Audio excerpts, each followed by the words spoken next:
bad news yesterday. How did you relay the news of the injury to the team, and did you say anything specific to your posts? Ashley told them. I didn't tell them. I mean, I gave it to her to tell them, and obviously they're saddened by it because she's an integral part of our team. But injuries happen. And a lot of times when our players get injured, whether it's for a shorter period of time or at the end of the season, we just keep it moving. Try not to harp on it too much because it's felt. But the more you move on, the more they move on, and our players have to move on. I mean, it's a part of it, and I feel like other people will step up and play a bigger role for us. That's the people that didn't play a whole lot, and the people who are in the game and played on a regular basis. Don, the loss of Ashlyn, how big of a hole does that punch into your game plan and what you're trying to accomplish every game out on the court? I mean, only time will tell. Like, we don't lean too heavy on one or two players. It's a collective effort. Didn't ask any of our players to do more than what they already are doing.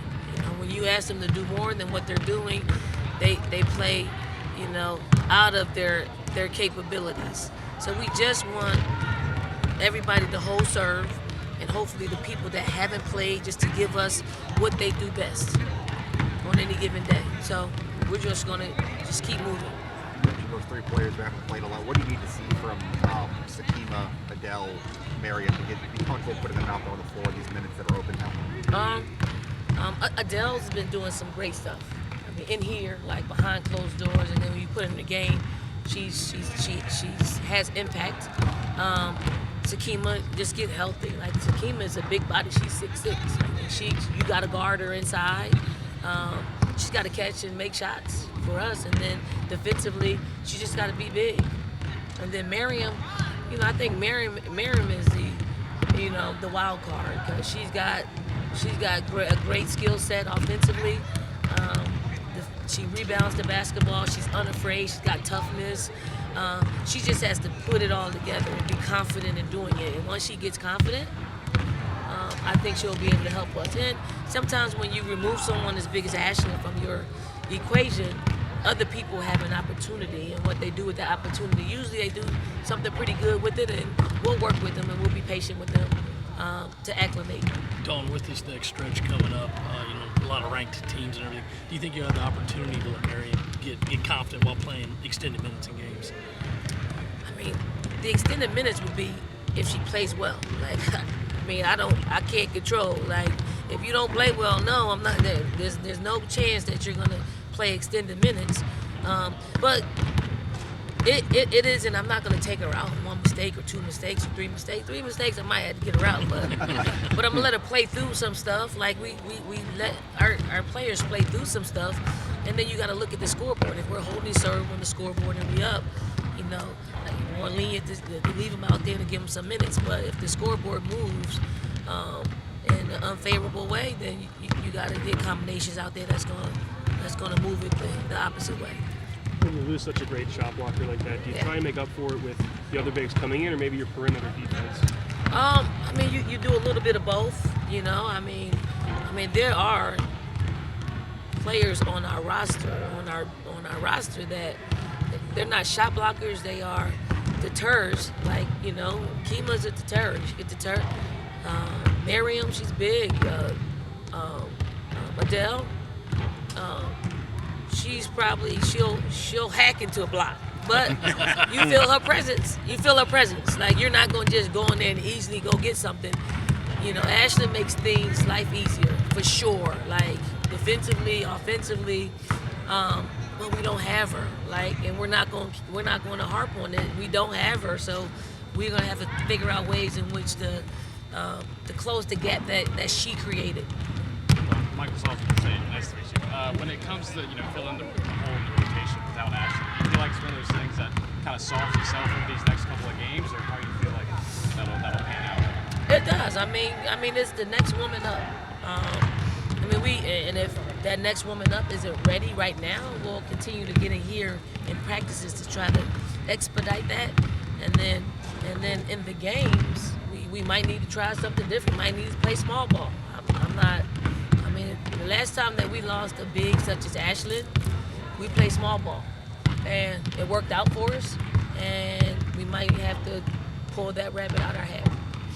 Don't get me wrong, I know you have to get through Thursday before you can think about Sunday, but obviously Texas is new to the SEC, Vic isn't. Would you even kind of classify what y'all's history is as a rivalry at this point, or kind of what's he going to bring back to this Texas team in the SEC?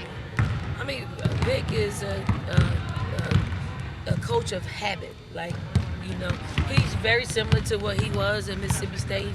He's probably got a more talented roster, so he's got a lot more to work with. I think he'll be the same old. I mean, in a good way. Like it is, they're gonna press. You know, they're gonna make it hard for you to inbound the ball. They're gonna pressure defense you, and then he's gonna find offensively who should shoot the ball. He's got bigs, he's got shooters, he's got a point guard that is extraordinary, and a consummate point guard that can score and facilitate and manage the game. So I mean, he's got all the keys to winning the national championship. But thankfully, they're in our league because you can continue to measure yourself where you are as far as nationally and how close you are to winning the national championship. So it's a good barometer for us this week. Texas A&M will be a great barometer, as well as Texas. Yeah, on A&M, what's kind of the scout there? What are you looking at A&M doing well tomorrow night? I mean, they're going to play for 40 minutes for sure. Just real physical. Defensively, they'll get up in you. They will play some zone. And then offensively, they're not shy to shoot the basketball, all five. But Koulibaly is the one that we haven't solved,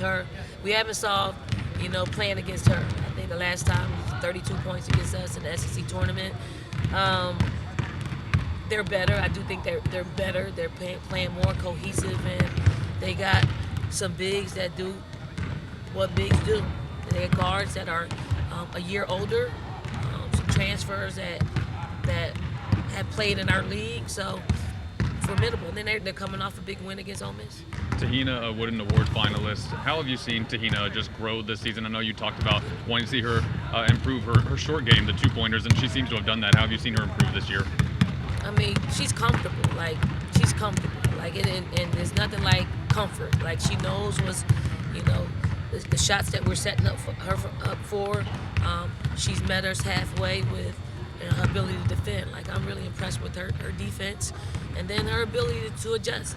Like she's not shooting it as efficiently as she did last year, and a lot of that is because she's countering that. I'm hoping the counters will loosen her up to have a little bit more open shots out there outside the three. But she's a pro. She's a pro. Like pro habits puts her in a position to where she can just comfortably play her style of play and adjust when needed. Anything else, Coach? Thank you, Coach. Thank y'all. Thanks, Don.